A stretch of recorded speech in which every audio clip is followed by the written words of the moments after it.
Welcome to Warblog. Today, well, I'm going to do one thing first. This is a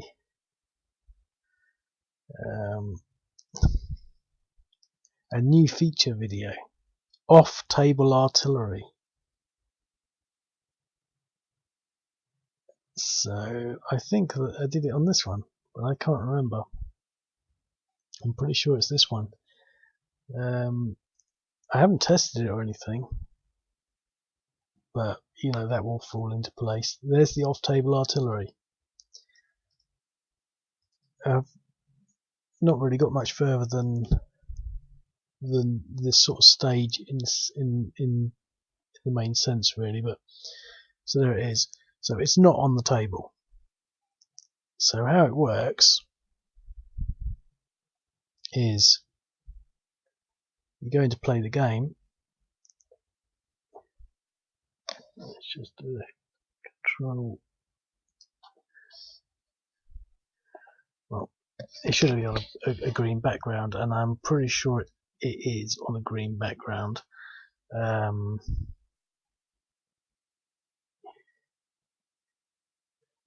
Let me just try something.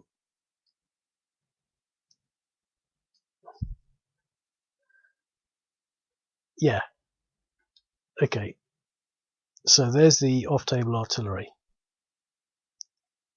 Didn't do that quite the way I wanted to do it, but I'm just gonna attack with this, not for any particular reason.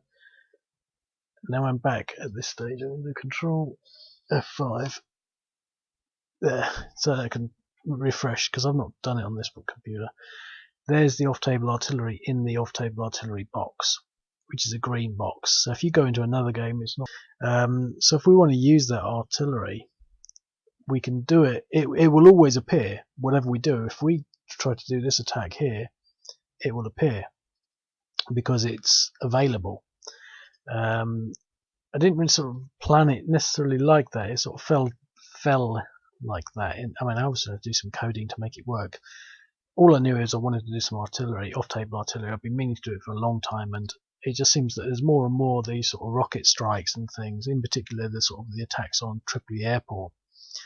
And I'm just sort of thinking, well, I can't really explore how that works until I even have the very basics of something that's, you know, not on the table, so to speak. I mean, so in support of maybe ground operations, but so the clear thing is you can't do anything about it. You don't have to set it up. It's not like these rockets that you have to sort of move into range, and they've only got 3 range.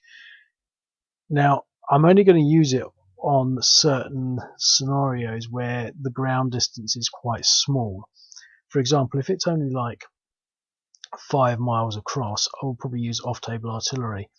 If it's like 20 miles across and it's big artillery, you know, like sort of, you know, battalion regimentals type field artillery, then yeah, maybe. If it's sort of more representative of long-range rockets, yeah, then maybe. So anything that's off-table will appear in here, but it will behave in pretty much the same way as its counterpart. So if we now move this onto here, as you can see, we've got it. So if I fire this now, 1.9 damage, it's now no longer there because it's been used. Now the next stage in the development will be to take things to the next level of being able to do, so it's the next turn that's there, we'll be able to do air interdiction on the off-table artillery and counter battery fire. So everything that, you know, you can possibly think of will sort of be in some way attempted to be covered, but at the moment I can't do that because I've only really just put it together like this, and I'm trying to get my head around when I will use it and for what reasons, because I quite like the, you know, the sort of things that we got here, you know, the way I've been doing artillery. It's just there's been 1 or 2 scenarios, and I could probably extend that to a lot more, where I felt that, you know, really it's stupid that this artillery can't hit, say, in a certain particular range, and you can see that in particular where I've given artillery unusual ranges like 8 or 15. I've done that before. I'm not going to try and find a scenario where I've done that.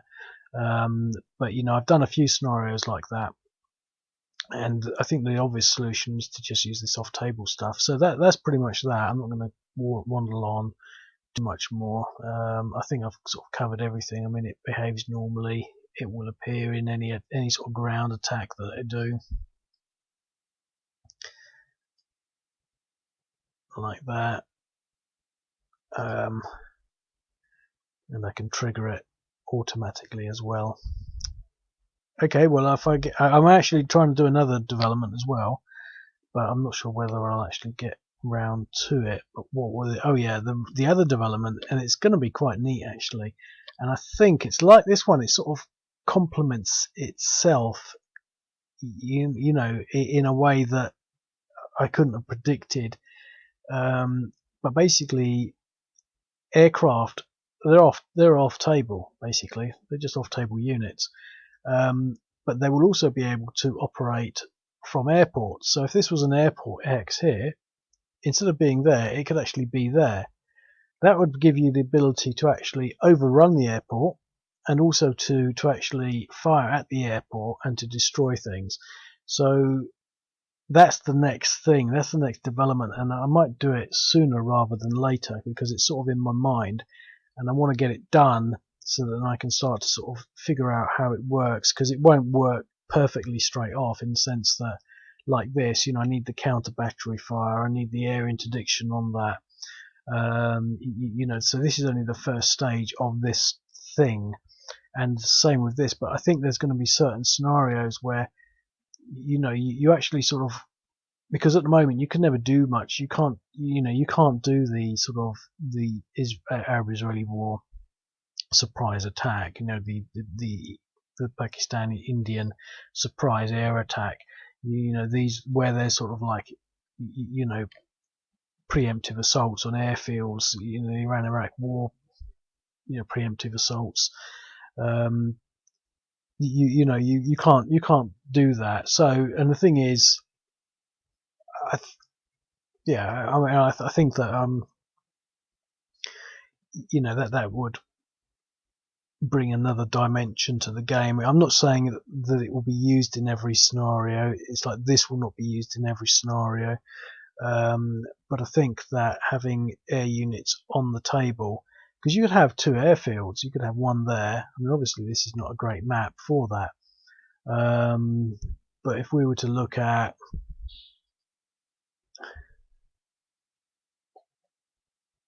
this one,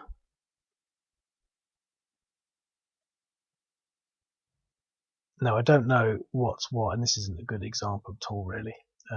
This isn't Midgar, but there could be an airfield up here, and you've got to sort of get to it, and until you get to it, it's got air power, so you've got to get within range. But once you're within range, you can start firing on it. I think the bottom line, what I'm trying to do is to sort of try to give enough angles on it so that you've got to make decisions to allocate resources to take out certain things. It's not really worked very well in the past with regards to things like air defense, because it was always my intention that the first thing you do before you started attacking ground units was to take out all the air defense units. But they're always they're always a little bit tough, and because it takes sort of like quite a long time to destroy an air defense unit, you might as well just not bother and you just go for other units. So in theory you should go for the air defense units first, before you start doing ground attacks and things like that. Things like air superiority, very seldom actually use it. I mean, I used it recently on one scenario, but there's lots of things and features and things that get added, like leaders. You probably don't even know that there are leaders in this game. I mean, I've hardly ever used them because it just doesn't make any sense to me. I've got smugglers. There's all sorts of unit types that just never get used.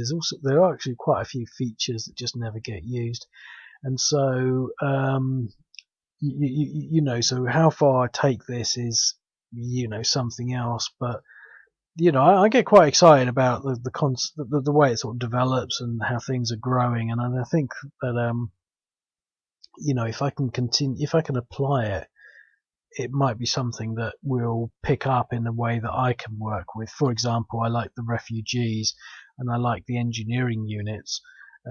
Bridge building, yeah, that's actually still quite good. But you know, I never take things off the edge of the map. You know, that's another feature I got. You know, off map removal of units. I hardly ever use that. I do it sometimes.